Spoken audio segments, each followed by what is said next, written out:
Hello everyone, I am Dr. Parul Malhotra, course coordinator for the subject Development Communication BAJMC 304.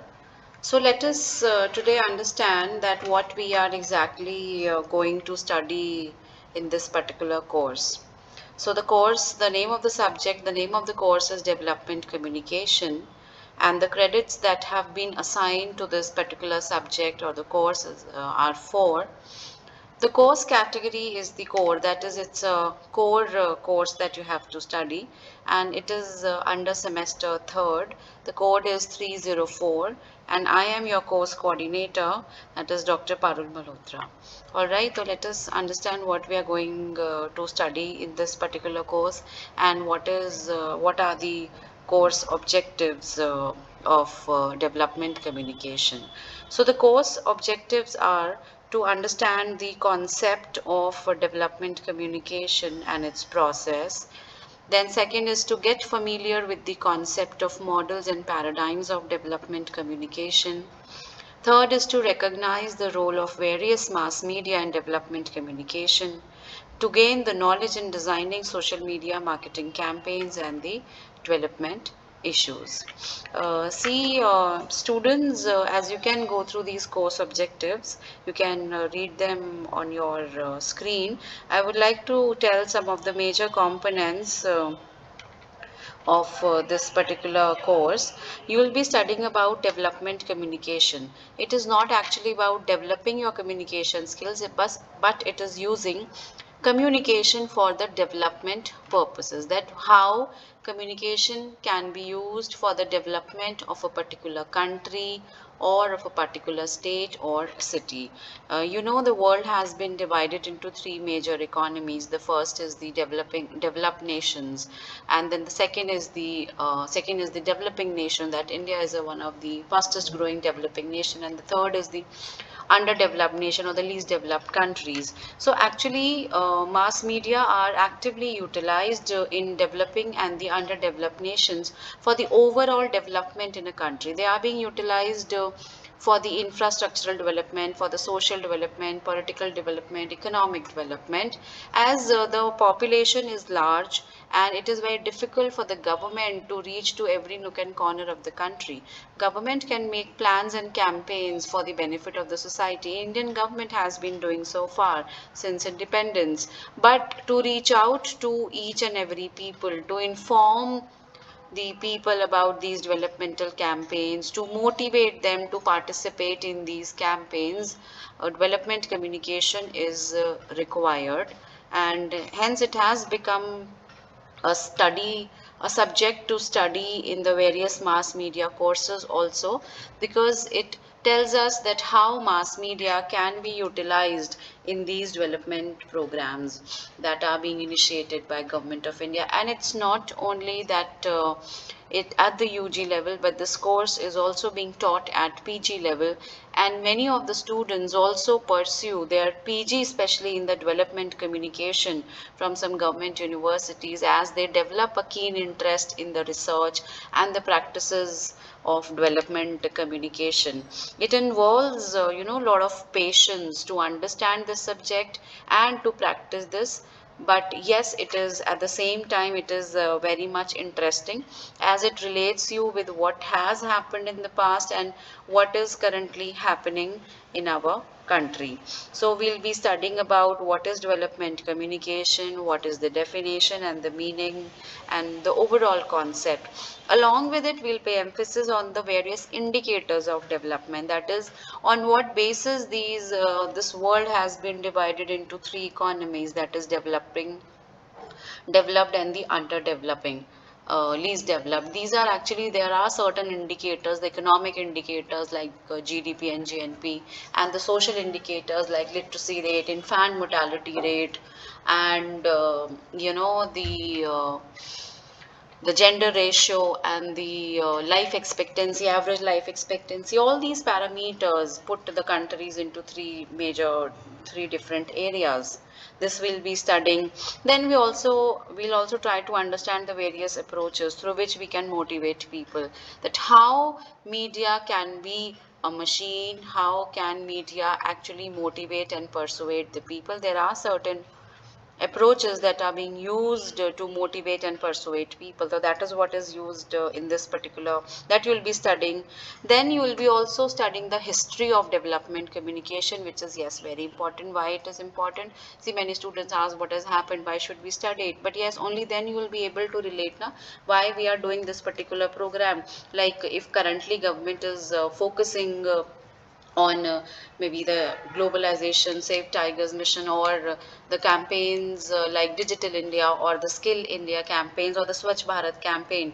But how come we have reached at this particular stage that we are initiating such campaigns like digital and skill india, and why india needs swachh bharat campaign? So for that we need to first of all understand the history, that what all the campaigns that have been done in the past, and what were the basic campaigns that india began with, and now at with what status we are.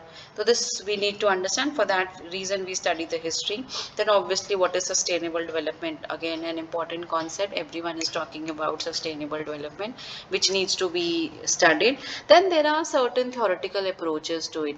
As I earlier said, development communication is a subject.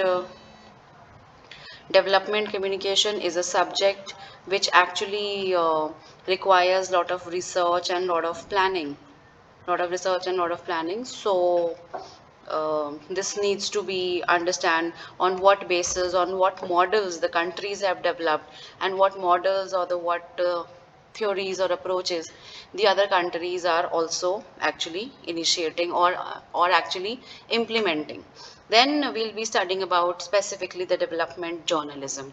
Development journalism is understanding the role of mass media in development communication, how newspapers were being utilized, how TV channels were used and still being used, how radio was utilized in various campaigns and various programs of government of India, and what in past has been done and what at present we have been doing. Television and radio are specifically used for the development purposes in India.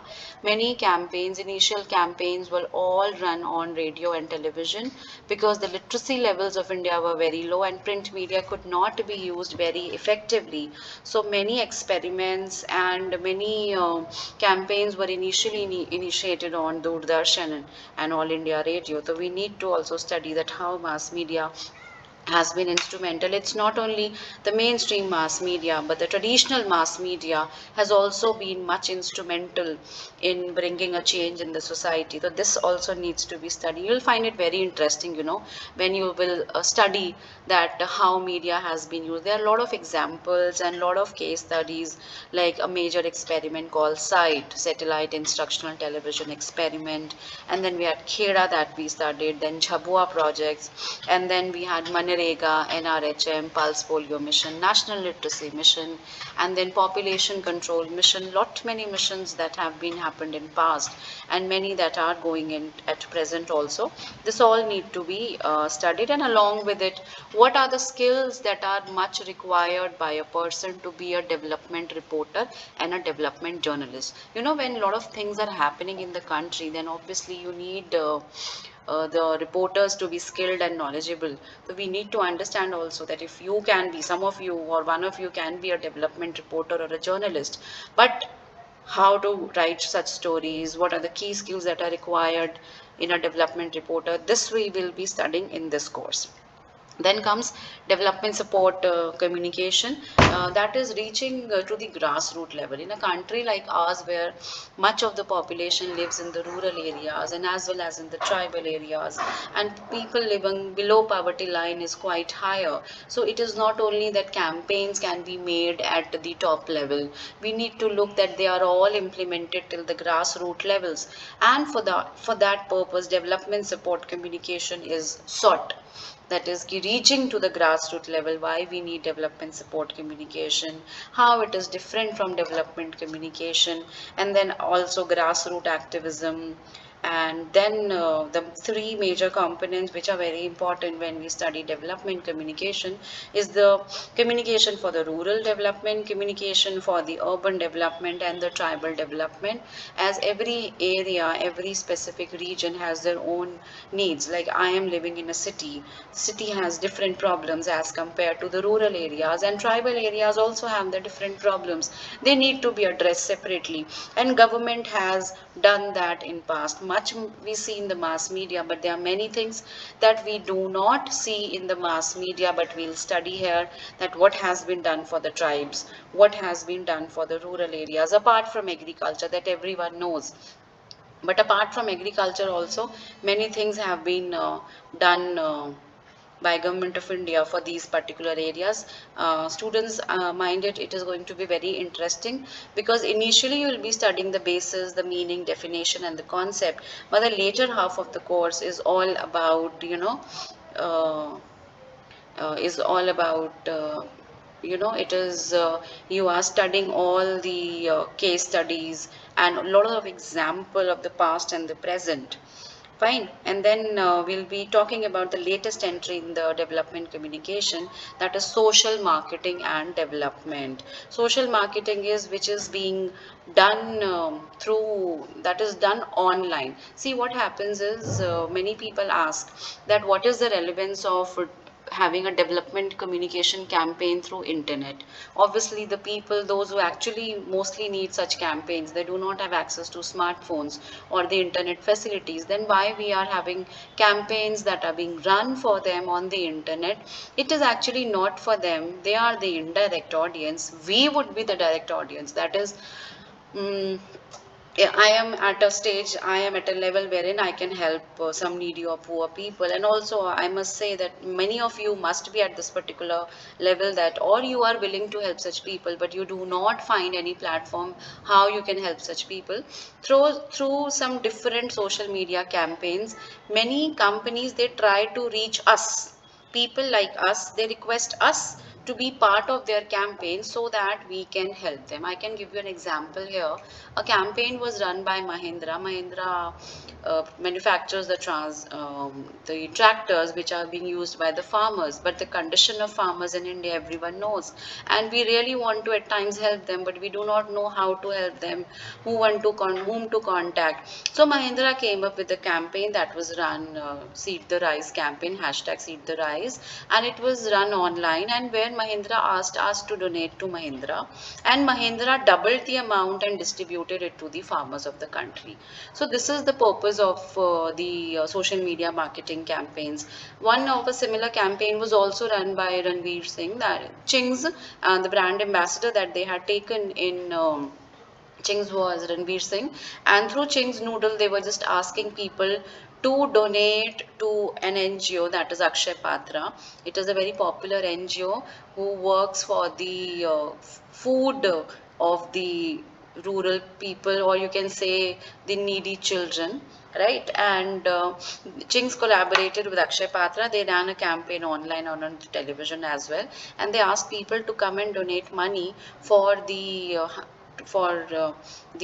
such needy children, that is by donating only 800 rupees per year we can feed a child. So that is nothing for us.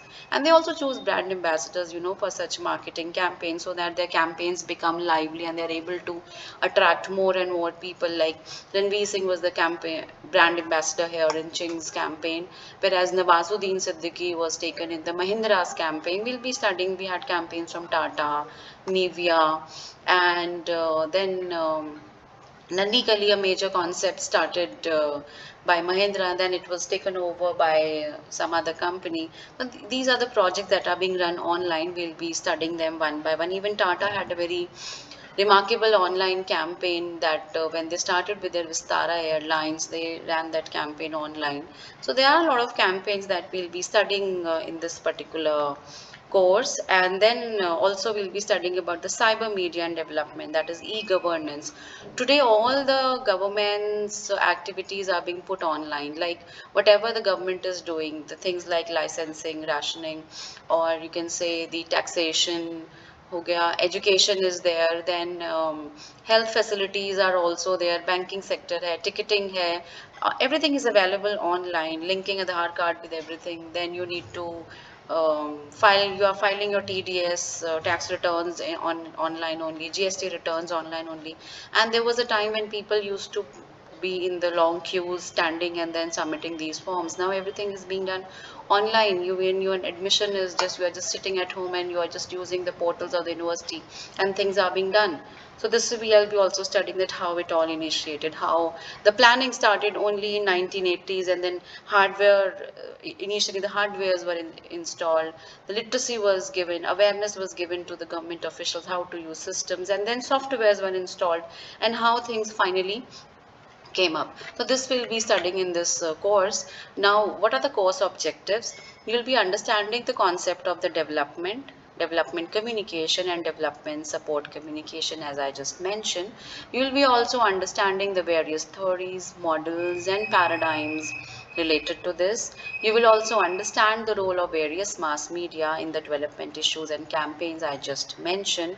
You will also learn how to design and develop social media campaigns, and we'll be having certain kind of, you can give online presentations, and we'll be studying different case studies also and different government schemes, so that you get a better idea about this particular subject. This particular subject will be run through LMS, that is Learning Management System, and it would be having 4 quadrants. The first quadrant will be of the e-tutorials, which includes introductory video of this course, all the contents that are related to your syllabus, right? So you will be finding the videos, unit-wise videos are being there, in which every topic is being explained in details. Then second quadrant contains the self-instructional material, that you will be getting all the material in writing, and you will be also getting the references from the internet, that is you can also refer to some other sources for the extra learning. The videos and the self-learning material that we'll be providing is sufficient enough to understand this course, but still if you have any doubt, you can use those ebooks and web resources and research papers. All right. Then in quadrant 3, we have a kind of a discussion forum where you can put your questions, your doubts, and we can clarify them on the near real time basis. Your topics will be uploaded time to time, and it will be answered also from time to time. Then comes the quadrant 4, which is all related to your assessments. You will be having the unit wise assessments, and you need to submit them.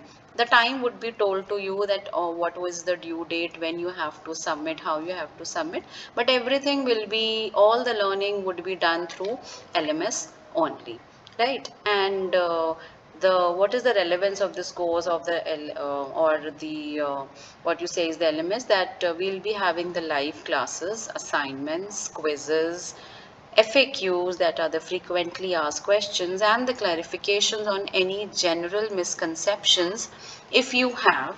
Then we'll also having certain master classes related to this, lectures by the industry experts and professionals if required, and the case studies I have already mentioned. These are certain textbooks and references that you can refer to from net, or you can also buy them in from the market, and they are available at Amazon also. Um, right, and I hope I have much explained the thing that what we'll be studying. So you can move to the next video and begin with your program. Thank you so much.